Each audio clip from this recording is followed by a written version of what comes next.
تو یہ ساری صورتیں جائز تو ہیں، لیکن علماء کرام نے اس کے ساتھ جو مرتب ہونے والے جو نقصانات ہیں ان کو بھی ذکر کیا ہے.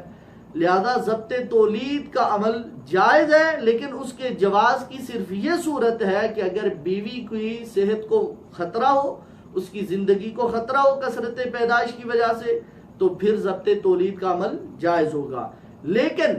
اگر ضبط تولید کا عمل اس لیے کیا جا رہا ہے کہ بچے بہت زیادہ ہو گئے تو ان کے اخراجات برداشت نہیں ہو سکیں گے، یہ کھائیں گے کہاں سے، یہ پئیں گے کہاں سے، یہ پہنیں گے کہاں سے، تو اس لیے یعنی جو انسان کے اخراجات ہیں، اولاد کے جو اخراجات ہیں، ان سے پریشان ہو کے اگر ضبط تولید کا عمل کیا جاتا ہے تو پھر یہ ناجائز ہے. اس لیے کہ اللہ رب العزت ارشاد فرماتا ہے کہ تم اپنی اولاد کو بھوک کی وجہ سے، فقر کی وجہ سے ان کو قتل نہ کرو، بلکہ اللہ تبارک و تعالیٰ کیا کرتا ہے، تمہیں رزق دیتا ہے، اور رب ہی ان کو کیا کرے گا، رزق دے گا. اور حضور اقدس صلی اللہ تعالیٰ علیہ وسلم کی حدیث پاک حضور نے فرمایا تزوج الودود الولود، فرمایا ایسی عورت سے نکاح کرو جو عورت کثرت سے بچے پیدا کرنے والی ہو اور الفت رکھنے والی ہو. اور حضور نے فرمایا انی مکافر بکم الامم،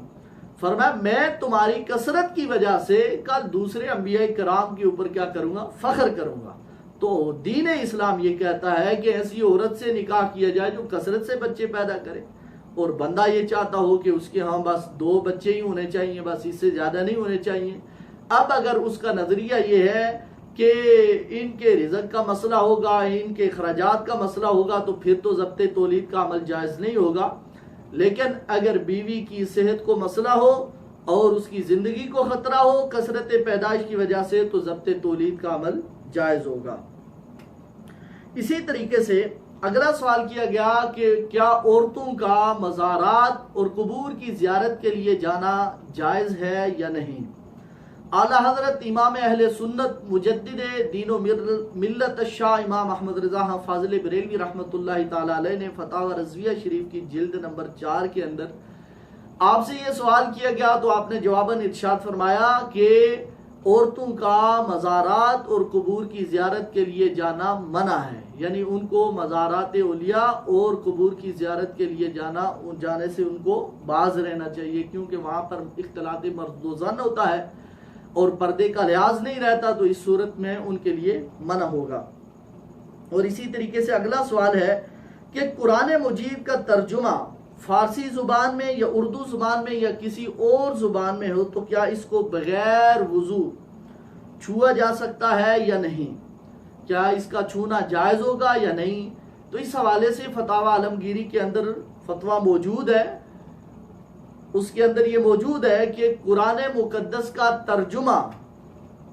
جو اس کا حقیقی ترجمہ ہے وہ منزل من السماء قرآن ہی ہے، لہذا اس ترجمے کو بھی چاہے وہ فارسی میں ہو، اردو میں ہو، کسی اور زبان میں ہو، اس کو بغیر وضو کے چھونا جائز نہیں ہے. اس لیے کہ اللہ قرآن میں فرماتا ہے لا یمسہ الا المطہرون، اس کو نہ چھوئے مگر وہ بندہ جو پاک ہو، طاہر ہو، یعنی جو باوضو ہو. اگلا سوال کیا گیا کہ اگر کسی کو احتلام محسوس ہو خواب کے عالم میں، لیکن جب بیدار ہو تو وہ نہ تری پائے نہ کوئی داغ ایسا پائے کہ جس سے یہ پتہ چل سکے کہ اس کو احتلام ہوا یا نہیں، تو کیا اس صورت میں اس کے اوپر غسل واجب ہوگا یا نہیں ہوگا. تو شریعت کا اس حوالے سے کیا حکم ہے؟ اس حوالے سے شریعت مطہرہ یہ کہتی ہے، حضور اقدس صلی اللہ علیہ وسلم کی حدیث پاک ہے صحیح ابن حبان کے اندر، حضور اقدس صلی اللہ علیہ وسلم کی زوجہ سیدہ عائشہ الصدیقہ رضی اللہ تعالی عنہا، ام المؤمنین سیدہ عائشہ الصدیقہ رضی اللہ تعالی عنہا سے روایت ہے، فرماتی ہیں کہ نبی کریم علیہ السلام سے سوال کیا گیا کہ کوئی بندہ خواب میں احتلام کی لذت محسوس کرے لیکن بیدار ہونے پہ نہ داغ پائے نہ تری پائے، تو کیا اس بندے کے اوپر غسل واجب ہوگا یا نہیں ہوگا. تو حضور علیہ السلام نے فرمایا ایسے بندے پہ غسل واجب نہیں ہوگا جو تری یا پھر کسی قسم کا داغ محسوس نہ کرے بیدار ہونے کے بعد. اگلا سوال یہ ہے کہ اگر کوئی بندہ ایسا ہو کہ جس کو احتلام یاد تو نہ ہو، لیکن جب بیدار ہوا تو وہ تری پاتا ہے اور داغ دبے پاتا ہے، تو کیا اس کے اوپر غسل واجب ہو جائے گا؟ تو اس حدیث کا اگلا حصہ ہے کہ حضور سے اگلا سوال کیا گیا کہ اگر کوئی بندہ اس کو احتلام یاد تو نہ ہو لیکن اس کے اثرات کو یعنی تری کو وہ پاتا ہو، تو کیا اس صورت میں اس کے اوپر غسل واجب ہوگا؟ تو حضور علیہ السلام نے فرمایا اس کے اوپر غسل واجب ہو جائے گا، اس کو غسل کر لینا چاہیے۔ اگلا سوال یہ کیا گیا کہ وضو یا غسل کے بعد اعضائے وضو کو تولیہ سے صاف کرنا جائز ہے یا نہیں؟ شرعی اعتبار سے اس کا کیا حکم ہے؟ وضو یا غسل کے بعد اعضائے وضو کو تولیہ کے ساتھ صاف کرنا، اس میں کوئی حرج نہیں ہے۔ کتاب الاثار کے اندر حضرت انس رضی اللہ تعالی عنہ سے روایت موجود ہے، نبی کریم علیہ السلام کی خدمت میں عرض کی گئی، حضور وضو کرنے کے بعد کیا اپنے اعضائے وضو کو رومال کے ساتھ صاف کیا جا سکتا ہے یا نہیں؟ تو حضور نے فرمایا اس میں کوئی حرج نہیں ہے۔ لیکن علماء نے اس کے اندر آگے چل کے کیا کیا ہے، اختلاف کیا۔ بعض علماء یہ کہتے ہیں کہ تولیہ کا استعمال جو ہے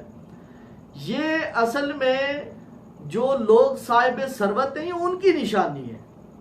تو ان کے ساتھ مشابہت لاحق ہونے کی وجہ سے فرمایا کہ ہمیشہ اس کے اوپر دوام اختیار نہ کرے کہ وضو کے بعد وہ کیا کرے، تولیے سے اعضائے وضو کو دھوئے۔ اور ایک صورت انہوں نے اور بیان کی ہے، وہ فرماتے ہیں کہ جو انسان کے وضو کا پانی ہوتا ہے یہ کل میزان کے اوپر تولا جائے گا،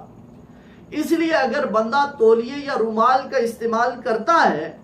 تو بالکل اعضائے وضو کو صاف نہ کر دے، خشک کر کے نہ چھوڑے، بلکہ اعضائے وضو کے اوپر وضو کے پانی کا کچھ اثرات باقی رہنے دے، تاکہ کل قیامت کے دن میزان کے اوپر اس کا یہ پانی جب تولا جائے تو یہ اس کے نیکیوں میں اضافے کا سبب بنے۔ یہ سوالات آج کے تھے اور میں نے اس کے جوابات آپ کی خدمت میں عرض کر دیے ہیں۔ اللہ رب العزت کی بارگاہ میں دعا ہے کہ